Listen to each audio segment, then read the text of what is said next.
On today's episode of the Beyond Jaws podcast, we are going to be talking to Kristian Parton, who is a shark scientist from the UK, but also is known for his YouTube channel called Shark Bytes. We're going to talk about his journey for a career in shark science and how he started out, and then how this YouTube channel kind of blew up and changed the way he looked at his career. We're going to talk all about that on today's episode of the Beyond Jaws pod. Let's start the show. Hey, everybody. Welcome back to another exciting episode of the Beyond Jaws podcast. I'm your co-host, Andrew Lewin, with my co-host, Dr. David Ebert. Dave, are you ready to talk about YouTube as a way to earn money and do shark science?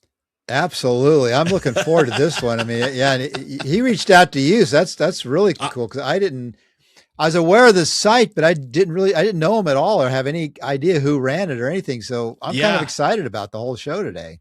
I've been following his YouTube channel for probably about a year and a half, looking at someone who talks about sharks, not just sharks and marine science, but marine science, like actual science, bringing in the science around it. He does it in a very entertaining way. His channel's huge. He's got over 180,000 subscribers. And he's just, it's getting bigger and bigger and bigger.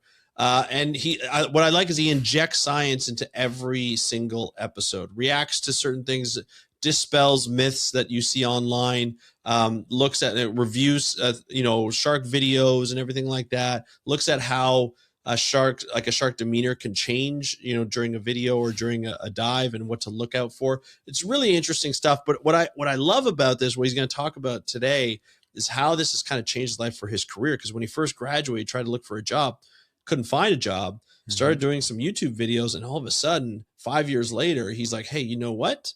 I'm actually doing pretty well. So I can do really whatever I want after that. Or it gives him the freedom to do whatever he wants, which inspires us because we both have YouTube channels together on our own, and that we want to be able to do the same thing as he does. So we're going to have him back on the show, not only to just talk about, science communication, but just talk about his career. I think this is an episode you'll hear in a bit where we could have talked for about 3 hours. So what do you say, Dave? Do you want to get into the episode?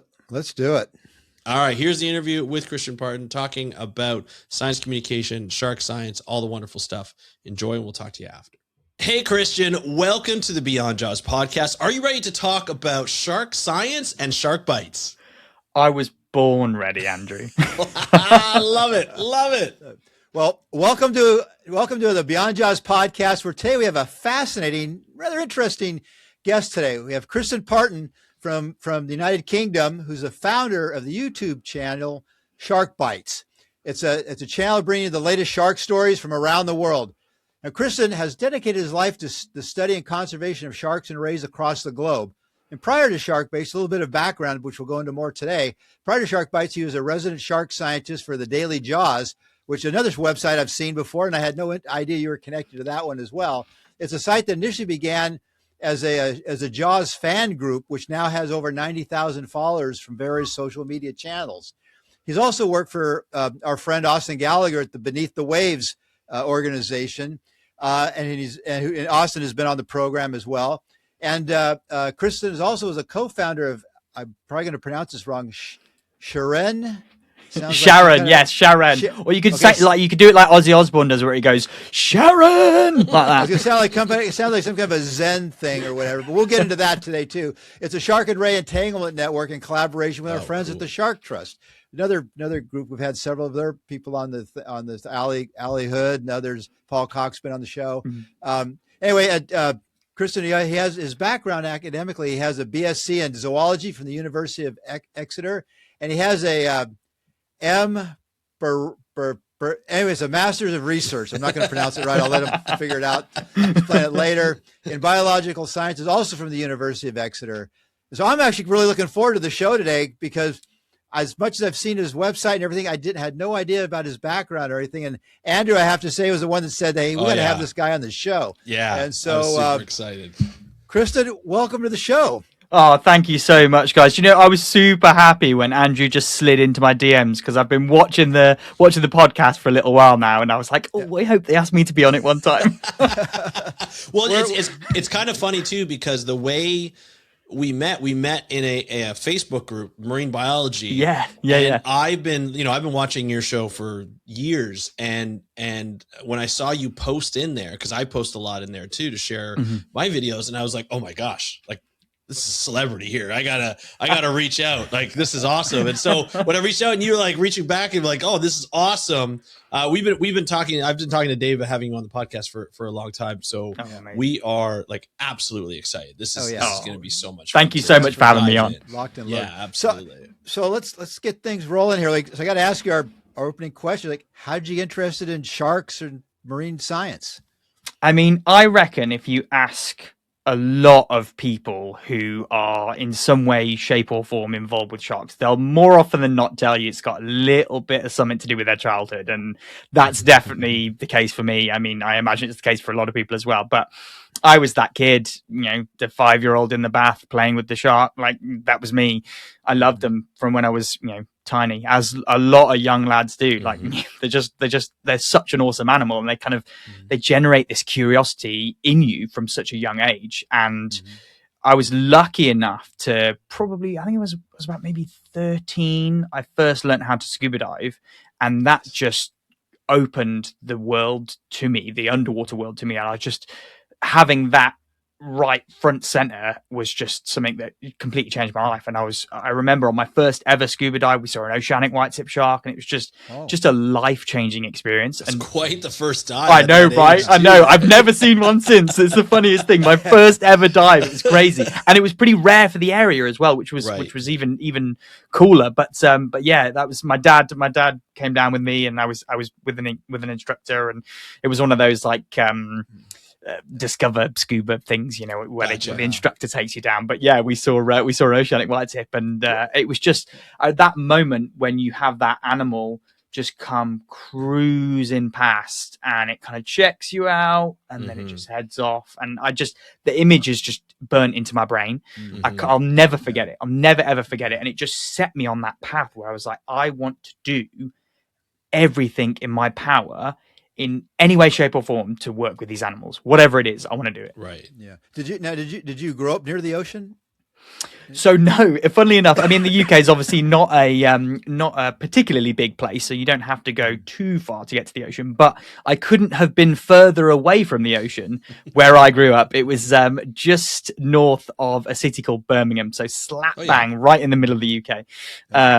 So yeah, I was really far from the UK. But as a family, we used to go on holidays all the time down to Cornwall, which is where I live now, and that is a beautiful part of England.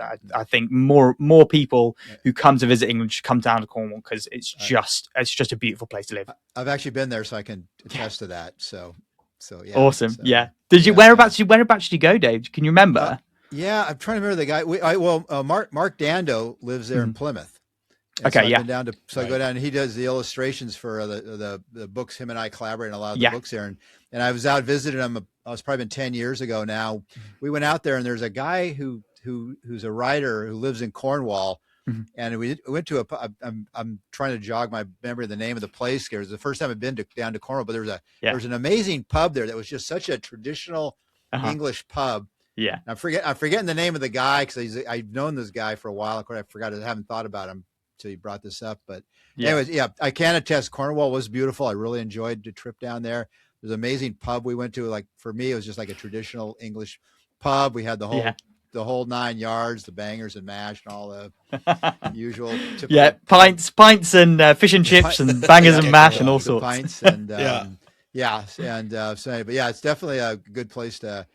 It's a pretty place. I definitely. Oh, and you know what? The great thing as well is we get sharks here, which is awesome. I mean, lots of people that I speak to sometimes forget that, you know, I could literally swim out off the beach from here where I live in Falmouth and probably see a shark, which is really cool. Well, you know who else lives down your way is do you know who John Stevens is? John Stevens, the name does ring a bell. He was most of his career he spent working for CSRO in Australia. Okay, yeah. But he's originally from Plymouth. Oh, is he? Yeah, cool. John retired about, been almost 15 years now. He retired from CSIRO, and so he spends half the year in Plymouth and half the year in Tasmania. He literally lives the endless summer. Yeah, that's the dream right there. That's the dream. Yeah. That's the dream. Yeah. John he co-wrote the Sharks and Rays of Australia, which is a massive tome, originally in 1994, and then he did a publication of it in a new version in 2009. But anyway, John's one of the legends in the field. If you ever have a chance to meet him, he's he's like a walking encyclopedia of guys. But he retired about probably close to 15 years ago now, but great. A lot of cool people in Plymouth as well. Like you got the Shark Trust base there, and David Sims, I think, was David in. Yeah, he was there. Is he? I don't know. I think he's still there, as far as I know. Probably. I'm not sure. Yeah. Well, I mean, I visited with Paul Cox and Allie Hood and the whole crew down there at the Shark Trust and everything. So, it's definitely a nice part of the country to go if you're in the UK. It's a nice place to go if you want to get out of It's London. just a bit of a trek, isn't it? Like a lot of people go into London and they stick around London and maybe the countryside around it, but to get down to Cornwall, it's a little bit of a trek. But how it's far totally is it? worth Like it. a drive from London down to If Cornwall? you drove from London, you're probably talking about 6 hours, about the same time on the train. But you can fly down, so you can fly from Heathrow Airport, and you'll fly into Newquay Airport, and the flight's only about 45 minutes. So it's not that far to fly. Just by up and down, you're good. I think it's a little. Yeah, Cornwall, I forget, but I think Plymouth was about 3 or 4 hours drive. Yeah. Well, I mean, where I am, it just keeps going down. You just keep going down. Right. Yeah. I mean, I went down to Plymouth, then we just did a day trip down to Cornwall and stuff. But actually, another person I'm kind of reminiscing. We got Sarah Fowler lives. In Plymouth there as well. Another one who's been on the show as well. So you're kind of in a hotbed of shark people here. I had no idea. So you're kind of in a.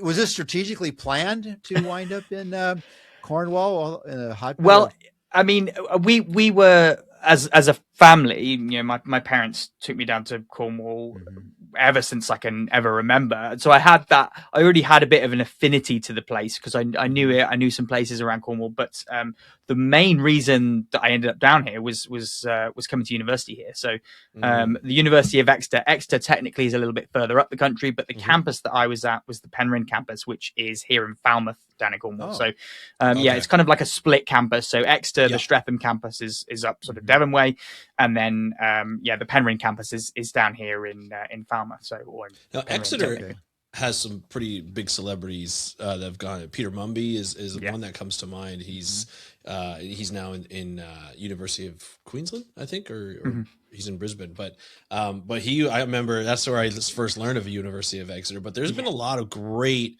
scientists that have come out there that continue to work there. Had you, like, when you went to that university, was that something that appealed to you, or was it just always strong in marine science?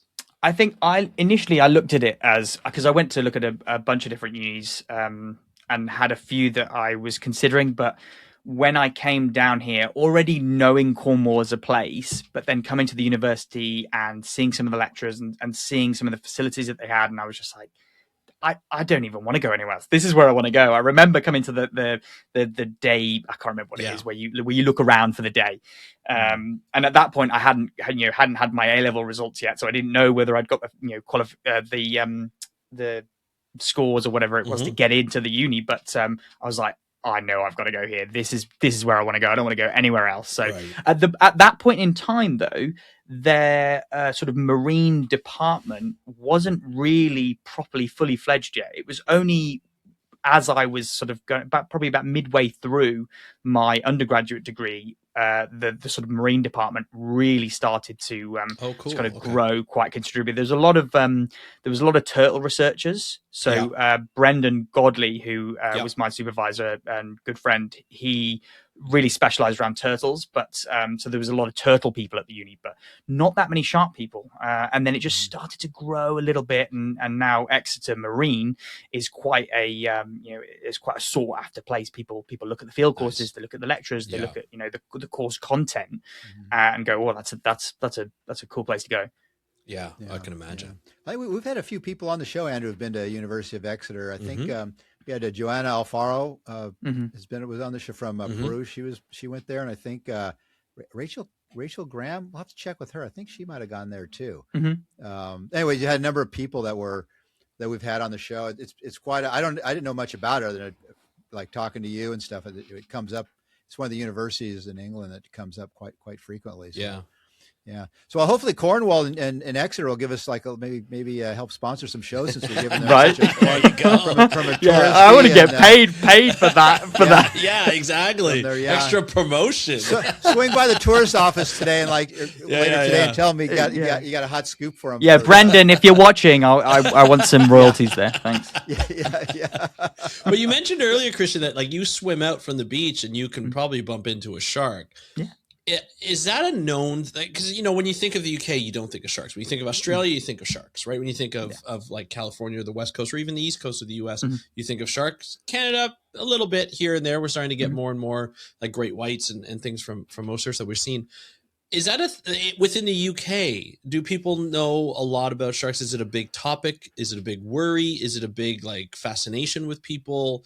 Just, you know, the sort of your everyday, you know, citizen of the UK, are they looking at sharks? Do they know there's a good amount of sharks that are around? I would say no, probably not. You know, I'd say your everyday person. I do an occasional shift in a pub down here in Falmouth on a Tuesday night, and of course, I'm always talking about sharks to people, and the amount of people that come in and, you know, they find out what I do and they go, oh, we get sharks in the UK? I'm like, yeah, there's over 30 different shark and ray species, and you can see them literally off the beach. You know, obviously some of the bigger ones and some of the sort of more stereotypical sharks, we should say, maybe a bit further afield, a bit offshore, for example, blue sharks, summer seasonal visitors. That's your sort of traditional kind of shark, whereas people look at a small spotted cat shark or lesser spotted dogfish, whatever you want to call it, they don't look at that and go, that's a shark, but it is a shark. So when you explain that to people, they go, oh, okay, so you can kind of see that thing and that's a shark. And I go, yeah, just snorkel off the beach and go and see it. There's a young lad, Geo Real. He is really big on Instagram at the moment. He does these beautiful shots of the marine life around the UK, and he's got a little hut off a beach nearby called Castle Beach that he takes people out, and he does lots of filming and stuff, and he posts it to his Instagram. And he's so good at documenting some of the amazing marine life that we get, and he just gets these beautiful like 4K videos, and they just look amazing. Yeah, that's awesome. That's so great to see that. Well, if you're into skates, you know, which I think are really cool. And there's a ton of like just amazing skates around the waters there. It's just, I mean, some of them are a little deeper living, but there's a lot that are coastal pretty much. And, you know, and I something we got to do is have somebody, I remember the name from the Shark Trust, come on and talk about the great egg case hunt. Yeah. There's a good citizen science project that is. Kat Gordon runs that, right? Yeah, it's Kat. Yeah, I think we were going to try to have her on before, but she was having a baby or something. That was more important than coming on the show at the time. But Kat will have you on the show here soon. So anyway, but so you got interested early on. Okay, so I got to ask you now, where'd you go scuba diving that you saw oceanic whitetips? That was off the coast of Mozambique back in. Oh my goodness. When are we talking here? That was 2014, I think it was. Maybe 2013. That was 11 years ago. Wasn't that long ago? We're talking about here. We're talking about a lot of like. we'll keep It's all relative, I suppose. I saw my first oceanic white-tip sharks on the border of South Africa and Mozambique back in 1980, something around there. So so I can appreciate you seeing them there in Mozambique. Yeah. I got so be a little more. What part of Mozambique were you diving in? Just curiosity. Oh my goodness, there were the island that it was called something Azure. We'd been on a safari for a couple of days, and then we'd gone and done a beachy side part of the holiday, and Dad was like, look, do you want to try diving? And I was like, not really good with my ears, but we'll give it a go. And I did the thing in the pool, and then they take you out with an instructor, and I loved it. But I can't remember the exact place, but I've been to Mozambique since that as well. I was working on a research project there with Marine Megafauna Foundation. Doing some whale shark stuff with we them, had which was cool. Simon Pierce on. Yeah, cool. Yeah. Yep. He's been on. Yep. Andrea Marshall, they've both been on the show. Oh, yeah, nice. No, actually, Stephanie Venables has been on the show too. We've had quite a few people We've from had there. quite a few people from there. Yeah. I mean, Mozambique's a beautiful country, and yeah, it's such a wild place to go diving. Yeah, it's amazing. I haven't had. Well, when I was up there, I mentioned I was on the South African side of the border. When I was there back in the 1980s, they were in the Civil War at the time, and so you sat in the boat at night and you watched tracer rockets going off in Mozambique, and then you'd be on the South African side of the stuff. So it was a very different time back then. Yeah, for sure. But everybody prior to that had been in Mozambique just raved about how beautiful it was in the waters there. Yeah, and, it's just wild. Like that. That's how there's my one of my girlfriend's friends is going to Mozambique in a few weeks' time or a couple of months. I can't remember. But I said to her, I was like, "You just got to tell him it is wild. Like when you go out on those boats and the waves are going, and right time of year you might get humpbacks, or but different times of year you get the whale sharks and you get the manta. It's just I loved it. Yeah, it's amazing. It's amazing. So you were down. So were you guys just on a holiday when you went there your first time? Yes, yeah. It was we'd done a safari. I think I can't remember. It might have been in South Africa, and then went to it was an island called Azure or something. I can't remember off the top of my head. Yeah, we're giving another travel plug for another touristy place to go to. So remember that. Remember that when you listen to the Mozambique Department of Tourism. Where's our royalties? Yeah. We'll wait a long time for that one from Mozambique. But, it's a place I've been to there. I've only been there once before, but it was into Mozambique. It was a beautiful place, and the diving. I haven't not been able to dive on the Mozambique side yet, but it looks beautiful. All the stuff that I've been able to see. So you guys, you're diving, and then you went went to high school, and then on to university and stuff. So what kind of along this journey here? What was your what were your thought process back at that time? Like, as to where you wanted to go with your sort of sharky career? I think, I mean, I knew that sharks was the sort of direction, but for me, one of the things that I wanted to do straight off the bat was get a much broader environmental and zoological understanding of the natural world. I didn't want to initially specialize down like super niche really early on. I wanted to get that bit of a broader understanding of how the natural world works. But then once I had that, in my kind of first year of uni, then I started to sort of choose those modules that was like, right, okay, let's have a look at marine dynamics. So let's have a look at like overexploitation of the sea, and learn about fisheries, and kind of really start to like kind of train myself into a particular area that I knew I kind of wanted to head into. But for me, it was about starting broad initially, and then slowly kind of pointing myself in the right direction. Where did that thought process come from? Because a lot of people in high school were like, I just want to work with sharks, or I just want to work with whales, or I want to work with a particular species. And they'll tend to just want to jump into it right away at university.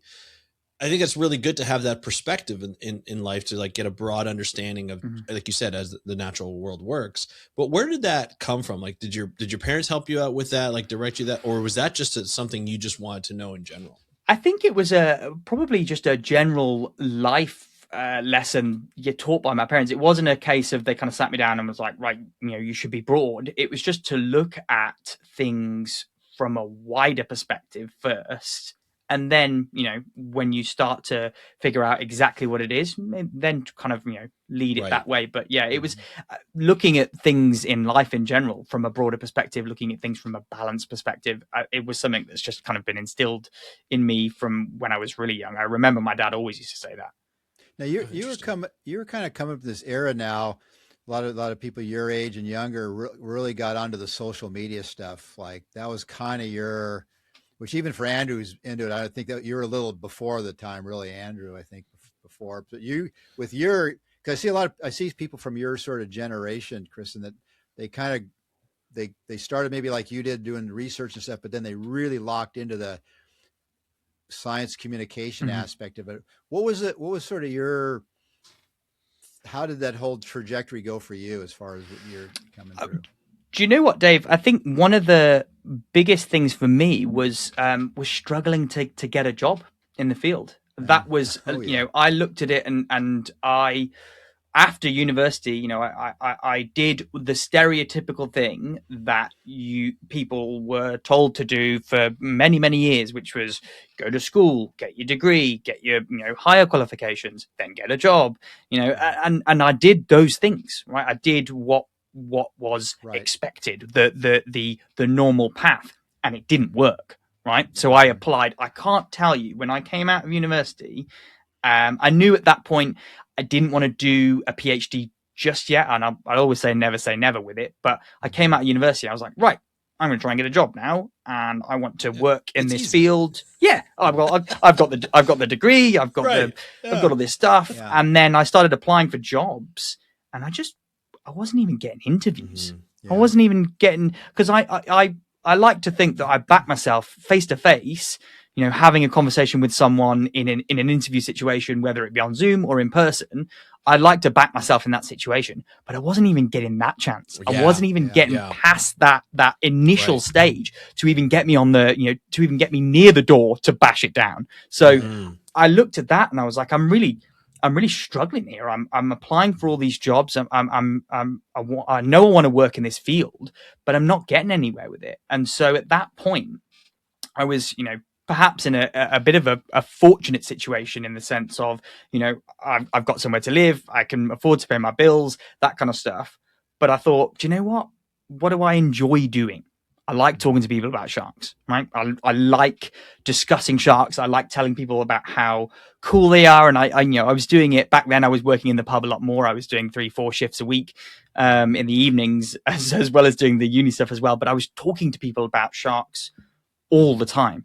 So I thought, well, why don't I just do that on the internet? I wasn't massive into Instagram, and I did a little bit of stuff on Twitter back when it was Twitter, but TikTok was kind of, I wasn't quite into that as much, but I did like YouTube, and I liked watching YouTube videos, and I've always liked watching YouTube videos. I've always found them really interesting, and I thought, do you know what? I'll just start a YouTube channel. I think it was COVID.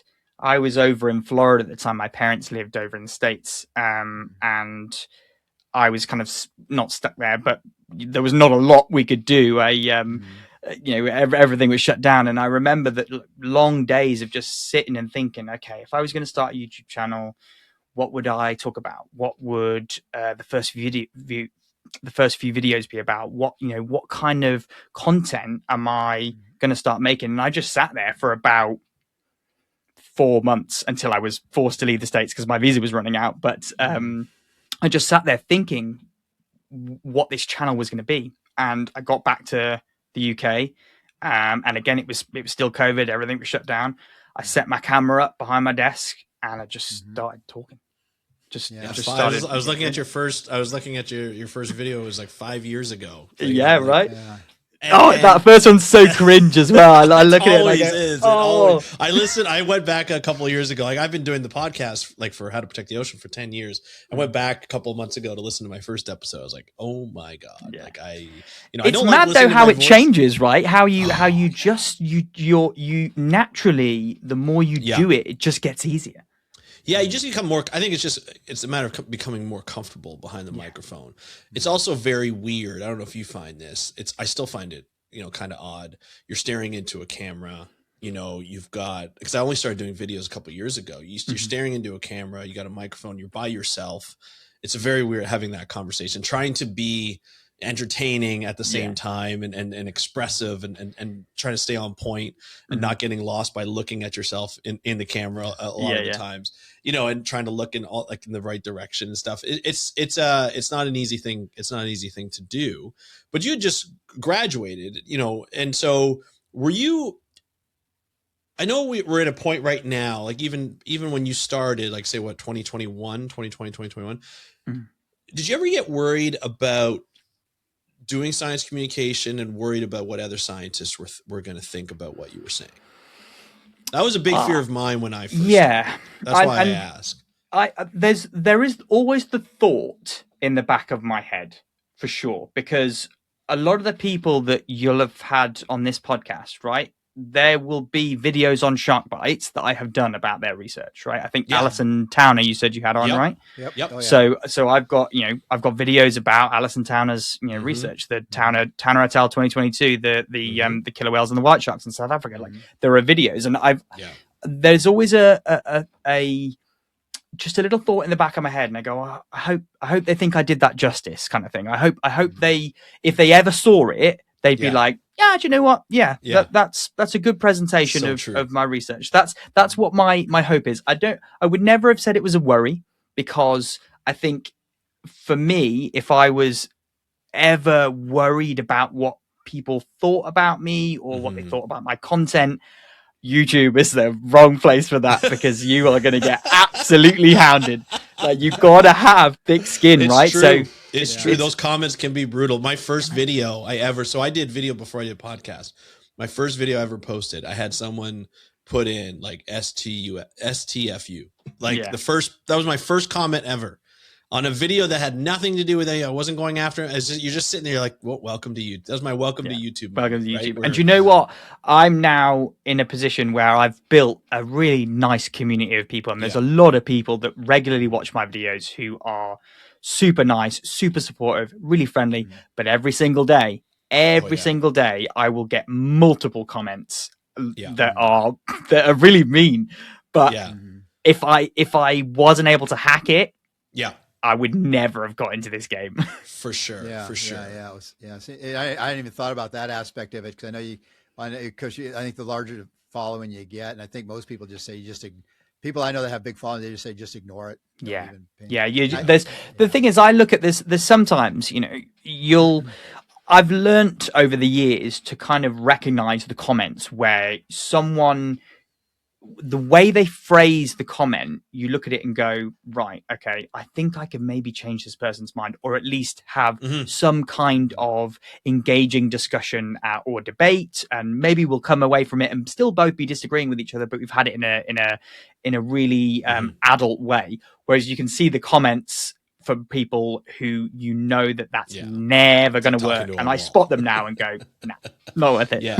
Well, because there's sometimes where I feel like if there's a comment that's said that's pretty much wrong, I'll answer it and be like, actually, no, the fact that what you said is actually factually not true, and here's the truth. Because I want the other people who look at the comments, I don't want them to think that I let that go because that is true. You know, so like there's some that will agree with me, like, oh yeah, and then I did so and so. I'm like, that's true. Okay, cool. I'll just leave it be. I'll put a like to it or whatever. But for the ones that are false, I'll just go on. I'll be like, actually, just it's respectfully, that's not true. Here's what evidence has shown. If you can show evidence, show it, and they never do. Right? Like, it's that fine line, isn't it? You just get people, even when you do that, sometimes they'll just be like, nope. Exactly. I don't get near as many as you guys, but when I do, I generally just don't respond at all unless it's really something I think I might be able to say something, because I just find it's just, if you just making that comment, then you've got this person engaged, and then they're just going to unload and just it's a snowball situation, big time. And I've talked to some people that have like yourself, have big followings and stuff, and it's just they just stop doing it altogether, because they just don't. You've actually tried to suss out like people that you might be able to persuade, but I know people just say like they don't even waste their time, because you might be able to sway one, but you've got these other people that just all they do is they look to just diminish you, and so it's like fine, whatever, it's tricky. It's a tough thing. I mean, but I think with like the scientists, I think that's one. If I got comments from a scientist who I'd maybe done a video about their research, and they were like, "You've got this completely wrong," I'd be like, it makes a difference. That's a different thing. Like if it's somebody I mentioned their work or something that says, "Well, you missed that one" or something, and I know the person, I'm like, okay, that's somebody I know. But if it's some random person, I'm not even sure who their handle is. I don't There's a lot of those. one of the things that's cropping up a little bit more at the moment is I just did a video that came out yesterday about Austin Gallagher's stuff that he did a couple of years back now, where I think the Insta 360 camera on the tiger shark, and then the seagrass meadow stuff. Meadow. Yeah, and the video's done well, right, overnight. And Austin knew that I was going to be making it. He was really helpful. Kind of, they gave me some footage to use, that kind of stuff. So he knew that it was going to happen. But one of my worries is there's quite a lot of people in the comments that I've been looking at today have been like, that tag's like way too big for that shark. It looks massive. And I look at it and go, oh God, like, you know, now people are thinking Beneath the Waves are putting these monster, ridiculous sized tags on because I didn't take that 30 seconds in the video to be like, oh yes, the tag is only less than the size of your balled up fist type thing, but the 360 camera's bigger, warping it, making it look bigger. People don't see that. They see a big orange thing and go, oh my God, that tag's way too big. This, you know, this Beneath the Waves company is doing awful things to tiger sharks, and it's like, oh God, what? Like, is Austin seeing that now and going, why have you done this to me? But I also feel like I know what you mean, and sometimes you can't predict these because you don't think about it, right? Because you know that it's not that big, and you know it's small, so you don't think about it. But I feel like that's almost like another video where you can actually educate people on, because I like it's a critique, but you're like, oh yeah, I see that. I can do either another video or I can address it in the comments, or I've got it written down. I've got the idea, it's on my phone, I can show it to you. Nice. It says, does tagging hurt sharks? And that's not going to be the title, but it's something like that. I mean, and because of that right there is it's about finding these little topics where you're going to get a bunch of people there being like, yes, it absolutely does. And then you're going to get a few other people going, I know it's important for the science. And then suddenly you've got, you know, debate and engagement, and the wheels start turning. Yeah, well, the thing is, you know, whenever I hear that, because that comes up like when people like get like what we call an IACUC here in the States, like an animal, you know, health thing. And I've never really I've been involved in a little bit of tagging, but it's not really my thing. I'm usually like just in a side person on it. But you get these people like they think, well, how much you're hurting the shark? And I'm thinking like, have you ever watched sharks mate?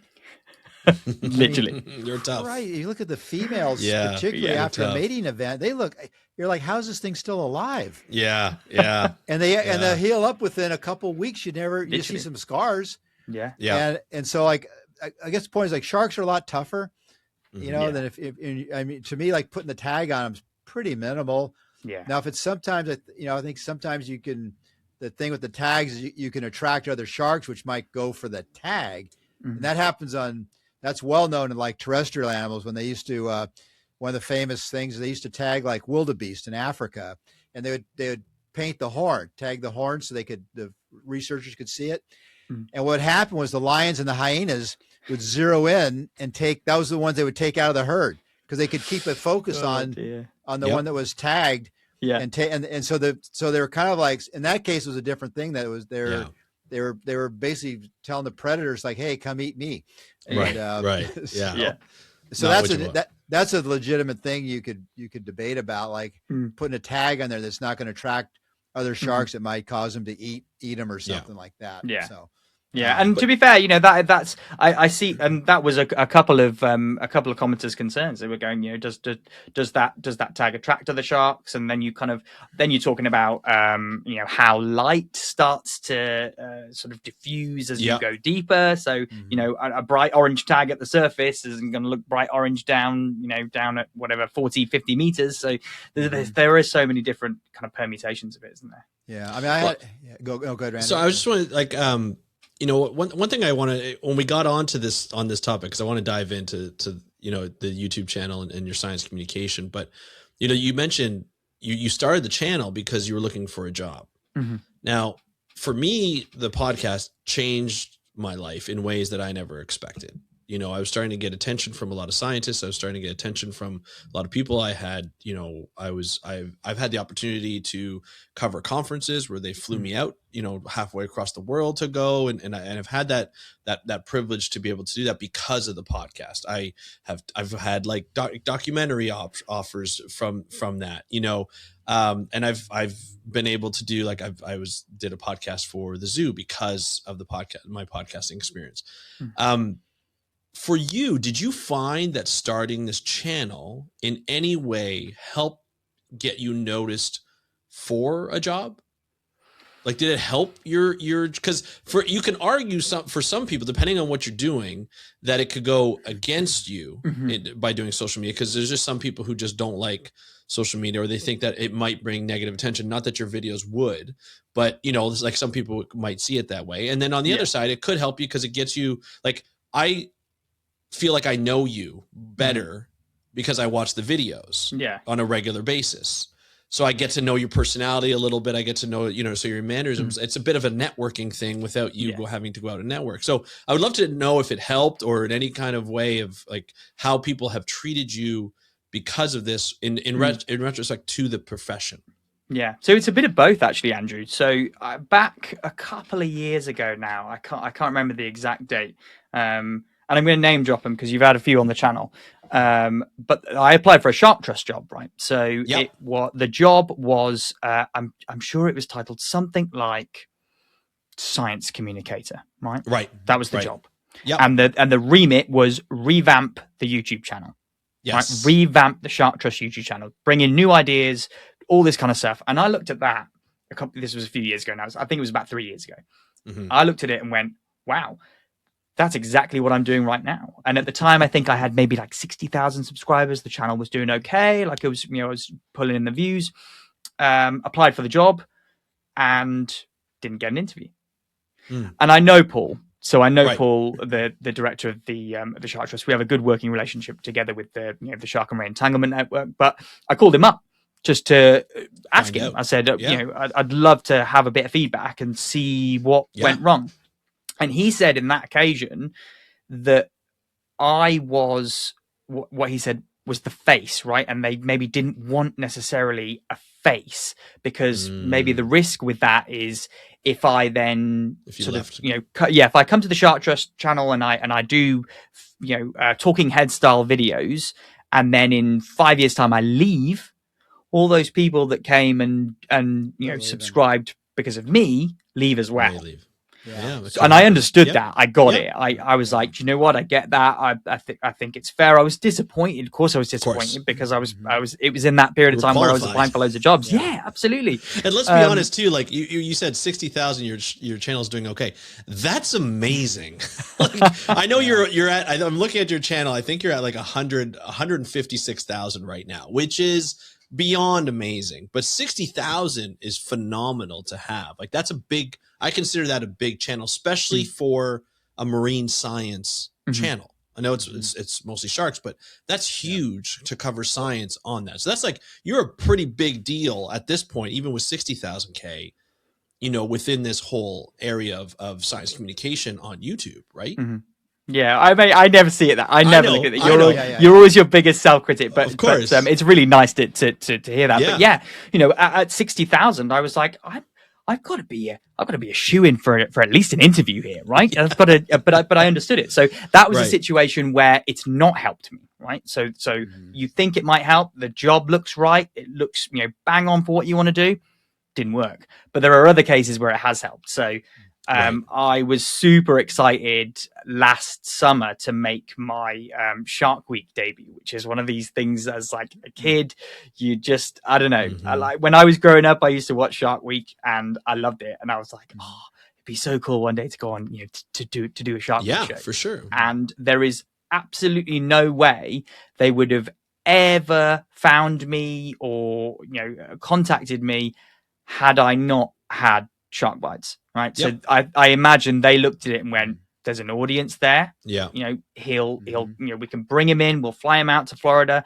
And I was on a show with Emily Spurgeon and Tristan Guttridge, and who were awesome, by the way. Yeah. Tristan's been on the podcast. Oh yeah. They're super cool. Tristan's a cool guy as well. But I was kind of like, sort of they painted it as I was on Tristan's team and we were kind of working together. Me and Emily were like these two different roles on Tristan's team, and we were building this Franken shark and all this kind of stuff. But yeah, that's a situation where I would say it helped me, right? Because there's no way this film company would have ever known I even existed had it not been for the channel. Absolutely. So it goes both ways. Yep. Did it help you get the job you have now, though? Well, I would say that this YouTube now is my job, right? I would say it's my main job. Okay. It's the thing that puts the food on the table for me. Really? So, yeah, big time. And is that from, so now you don't have to go into numbers by any means, but is that mostly from the monetization from YouTube? It's not necessarily from brand deals or anything. There's like a little bit of that, but it's majority monetization, ad revenue. Wow, that's amazing. And it's just it's got to the stage where I can now pay my bills, put food on the table, maybe go on a holiday every now and again. It's got to the point where it's a job, right? I get income from it. It sustains me. I'm not anywhere near the levels of we spoke about Jake Paul and Mr. Beast. These guys are bringing in millions and hundreds of millions of dollars in revenue. It's nowhere near that. No. But it's enough for me to survive, and I look at that and go, "That's enough for me." Yeah. I'm happy with that. If I can afford to eat, I can pay my bills, and do what I love doing. I'm happy with that. I think you hit the key thing there. Like you talk about Shark Week and these other things, and again, those things were they pretty minimal. There was kind of when I was coming up through it. I mean, I think Shark Week started in 1987. I was pretty well into my PhD at that point, but at the time, it's they find you on these things, and you sort of you had a limited number of options. It was like Shark Week, BBC, David Attenborough, or limited. But now with the YouTube and the social media now, what I've kind of found is that you can, and you're doing this like in spades, is that you can do the content you want to do. You're not, and I think that to me that's like refreshing, but it's also just sort of this freedom.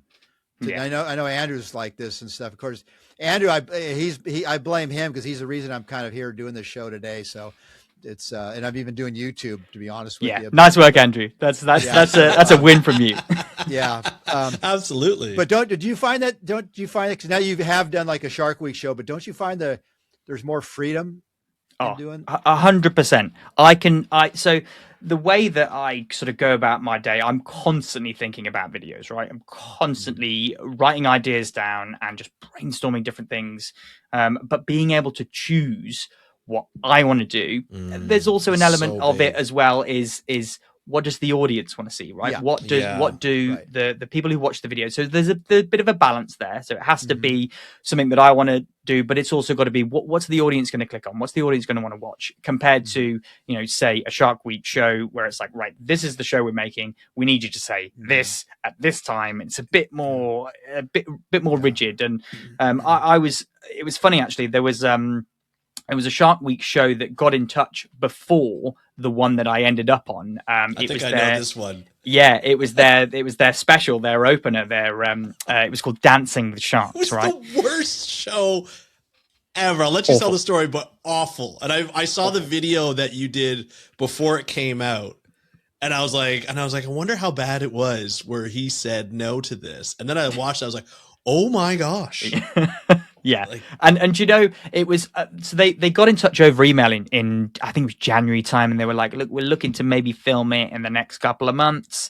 And initially I was like, I don't quite understand what it is, but I'm keen to talk about it more. And I was like, it's the first time I was ever contacted by an entertainment company, a film company, to maybe feature on a Shark Week show, and the role that they were sort of offering me was this MC role. So it was like you'd kind of commentate on what was going on, and you were like going back and forth between the studio. I can't remember the name of the chap who took that role in the end, but he's a sort of Shark Week regular. He features on he does the podcast. He does do the podcast. Yes, he does. Dave, you were on that podcast with him. The host of the Shark Week podcast.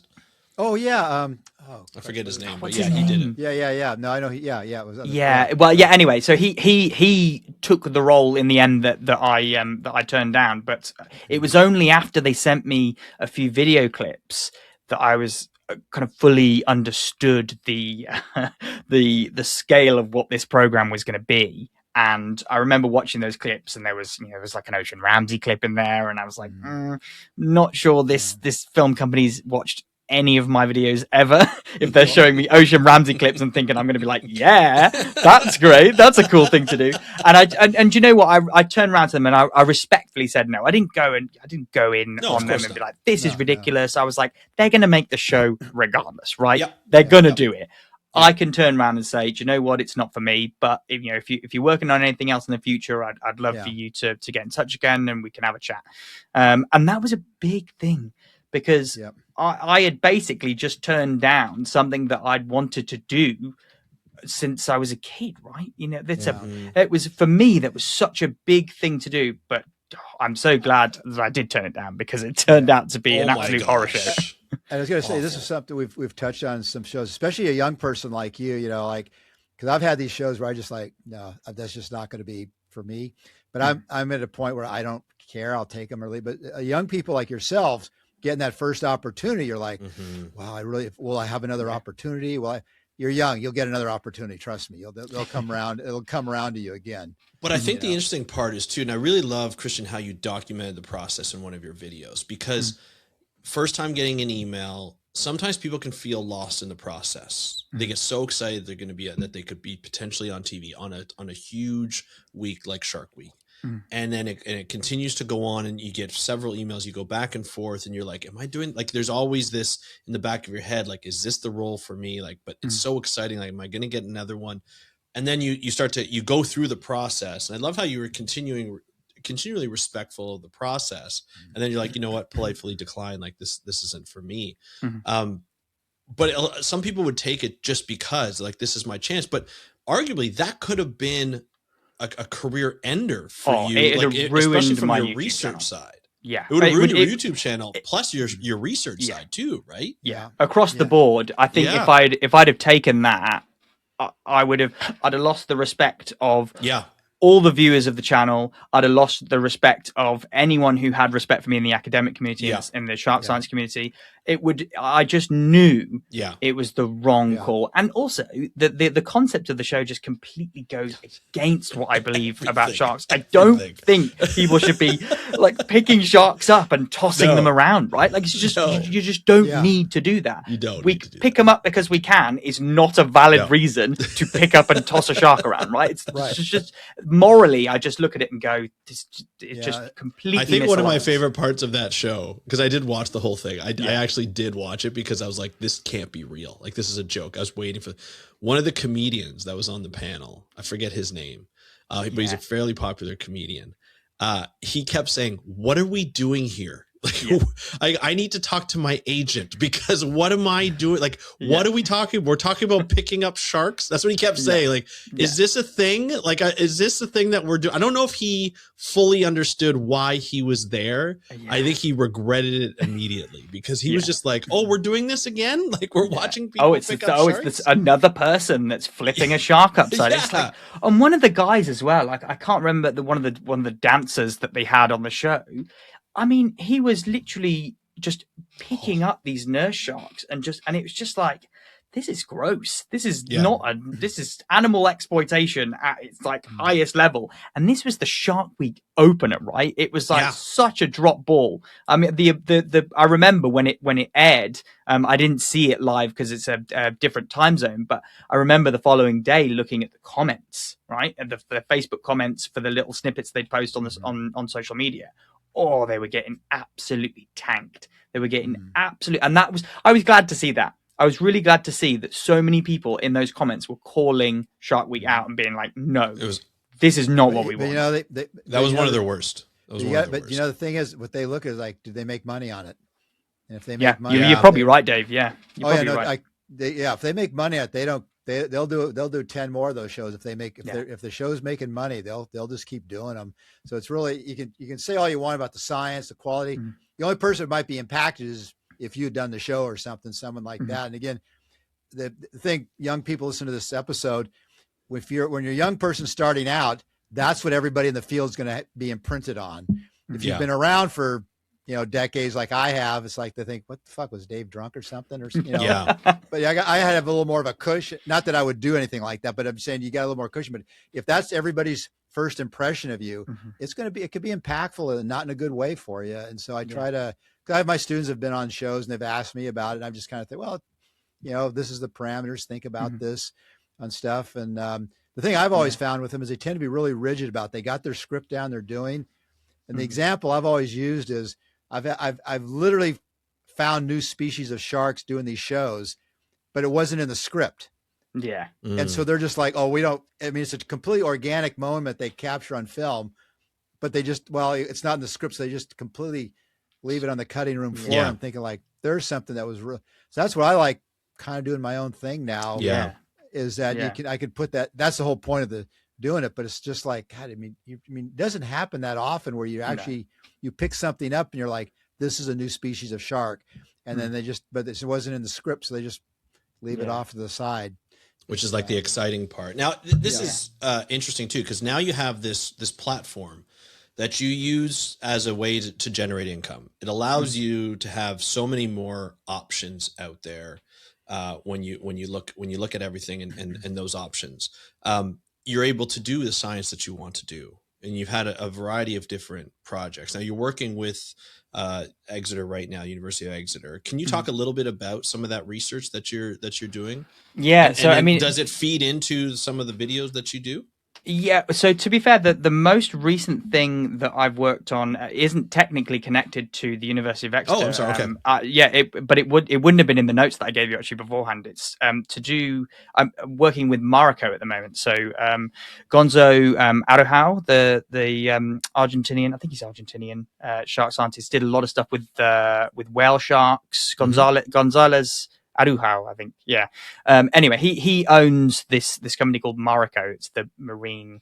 I can't even remember what it stands for now. That's awful. But yeah, he basically owns this not-for-profit research organization, and the stuff we're doing together at the moment, interestingly, involves GeoReal, again, the chap that I mentioned at the start who does those Instagram videos. And he actually posted some. I won't talk about it like in too much detail because I don't want to give it away. But he posted a video a little while ago. It was probably back in late November that he had filmed here off Castle Beach, where he usually goes out, and he had effectively filmed a nurse hound, which is a small demersal shark species that we get here on our beach, just off the beach. Doing an agonistic threat display. Now, I remember I saw the video and he had then sent it to me on Instagram and was like, hey, like, what'd you think about this? And I looked at it and I was like, well, that looks like an agonistic threat display to me. The in terms of the body posturing, the body signals, that kind of really strong physical behavior that was being performed. And I said to him, look, give me a couple of days. I'm going to go away and I'm going to have a look in the literature and see what we can find. And I couldn't find anything in the scientific literature about nurse hounds performing agonistic threat displays.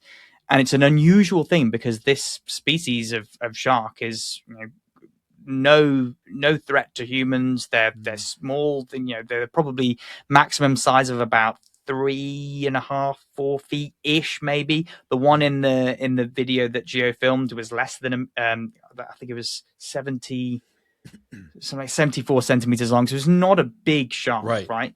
Mm-hmm. But it, for some reason, has given off this very strong display, and that's sort of what we're working on, and we're effectively classifying that and showing this is potentially another shark species. I know it's not published there, so we can't quite say 100%. For sure. Right. But potentially another shark species to add to the collection of sharks that perform this. And we kind of, in the paper, we're looking at the reasons why. What are some of the things that led up to this incident that might have caused this display? So it's kind of looking at it from a behavioral perspective, but which is really cool. Oh, cool. Well, that's pretty neat. Well, Kristian, this has been terrific talking to you about this whole about your background and your interest, and we're definitely going to have you back on. I'd love to come back on. I can easily spend another hour just asking some 100%. Questions about this, but we'll kind of sort of close up here. But I want to ask you kind of what we do before we let our guests go. So where do you kind of see your career going at this point in time for the next 10, 20 years?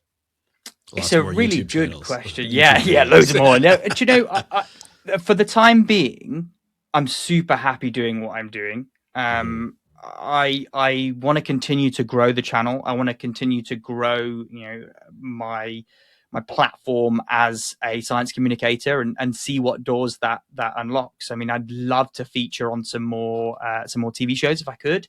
I'd love to feature on some Nat Geo Shark Fest shows if there's any Nat Geo Shark Fest is listening. Yeah. No, but maybe explore some more stuff in TV. Carry on occasionally writing those research papers. That's such a big thing for me. Is still feeling involved within the scientific community as well as doing all this science communication, because the reason I got into this in the first place was because I loved the science of sharks, right? That was writing research papers, planning out new things, and making sure that I'm writing those research papers is still a really important thing for me. So yeah, in 5 years or so, I'd hope that maybe the channel was bigger than it is now.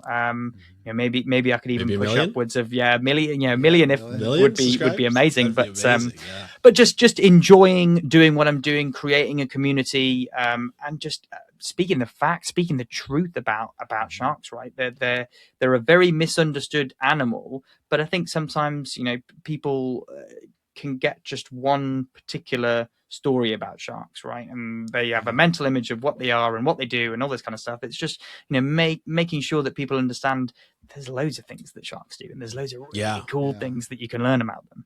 I love it. Just final quick question, like what advice would you have for someone, a young person starting out in doing sharks research, social communication and science communication? What advice would you have? I think for someone going into shark research, I would say don't necessarily look at the traditional path, right? That's what I did, and it didn't work for me. Some people that can work for, I'm sure it can. But just because the traditional path doesn't necessarily work for you, it doesn't mean there isn't a route for you into the industry, right? I'd like to think I'm an all right example of that. The traditional path didn't work, but I've weaseled out a little corner, a little niche, a little area that is important to me, and I feel like gives something back to everyone else as well. And you don't necessarily have to go down that well-trodden path. You can open different doors, right? You can look at different options and explore different things. Do you want to go into the more artsy side of things? And that's kind of what I did. In terms of science communication, I think my best advice would be to, if you want to start communicating science, start posting. Set the camera up, set the microphone up, get the phone out, record, just do it. That's the hardest step. You can sit and think about it for months and months and months, but until you do it, you're not going to get any better at it. And the technology's there now, right? It's so easy to do. We have these devices in their phone. We've got them in our pockets, right? You get that out and film something, right? Just do it. That would be my best advice. Do it. Get out and do it because you want to do it. Absolutely. That's the key. You're passionate about it. Yeah. Great. That's great. Super advice. And thank you so much for coming on today and sharing your story with us. And we're definitely going to have you back on. We got a lot more to talk to you about. So, I would absolutely love to come back on at some point. Thanks so much for having me, guys. Thank you, Kristian. We appreciate it. Thank you, Kristian, for joining us on today's episode of the Beyond Jaws podcast. Dave, what'd you think about this? I know you didn't know him too much before we had him on the podcast, but you sent a note after the interview and you're like, that was a lot of fun. Yeah. Oh, that was great. He was a great guest. And, I was familiar with his YouTube channel and stuff, but I never really paid that close attention to it. That one and the other one, the Jaws fan site he had. I'd never, like I said, I'd seen them, but I never really paid that close attention to it because part of it is I didn't recognize the names with it. And I really wasn't sure who was connected with it. And so and there's a lot of those out there. And so unless somebody points like you did, said, hey, Dave, check this one out. This might be a really good guest to have on. I tend to miss him sometimes. So, but he was phenomenal. I just basically found something to do. Like, well, I can't find a job, so I'll just create my own. Which is great. Well, I don't even think he expected it. too, right? Yeah. He didn't expect the channel to blow up the way it did. You know, he said at one point he got to 60,000. Now he's at 184,000 subscribers, and you know, it's providing him with the money he needs to survive, to put food on the table, to pay for rent, and all that kind of stuff. And I think we're starting to see a lot of people from different generations, not just young generations, but starting to come out with their own way of earning like money. And you know, we're in this content creation time where people have the ability to create their own content and make money off of it. It's hard to do. Not everybody can do it, but if you're able to do it and you're putting the dedication in doing it, it opens you up to so many more things that you can do on your own time, with your own, you know, your own way. And you don't have to have a job that may only have like 6 months funding or 3 months funding or a year funding, and have to move across the world or move across the country or wherever you're living and have to uproot yourself. You can do it from wherever you'd like. You can travel if you want. You can collaborate with whoever you want. There's not a lot of restrictions in that, and it gives it kind of opens up that entrepreneur life for scientists and conservationists, especially in the shark world, to be able to do that. And I think Kristian is a great example of that with his shark bites. Kay Passionate, who is a marine mammal biologist who's on YouTube, very similar channels, but she talks about marine mammals and marine science as well. She has a lot of subscribers. She's able to do that. She's got a full-time job as well, but she does this on the kind of on the side, but probably earns similar amounts of money to it. And it just allows people to be have a little bit more freedom in the career decisions that they make, and not always looking for that extra funding. They're able to derive their own funding. I love and respect the amount of work it takes, because you know we're struggling with, like, we're getting a couple hundred views and we're happy with it and stuff. Here they're getting like tens of thousands of views, even more than that. And it's great. So I love this new formula to have a career, and the ability that the internet can provide, which is not a traditional way of doing things for the marine science world.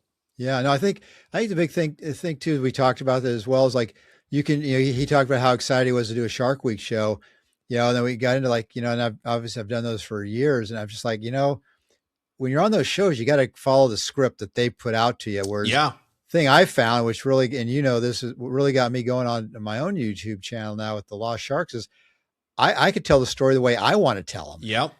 And so, like, I'm, you know, way going. That's why we've been really trying to put a lot of effort into these stories, as you know, Andrew, and trying to try to put out, you know, for the resources we have access to, put out a story, compelling story about these different sharks and rays, these little known ones.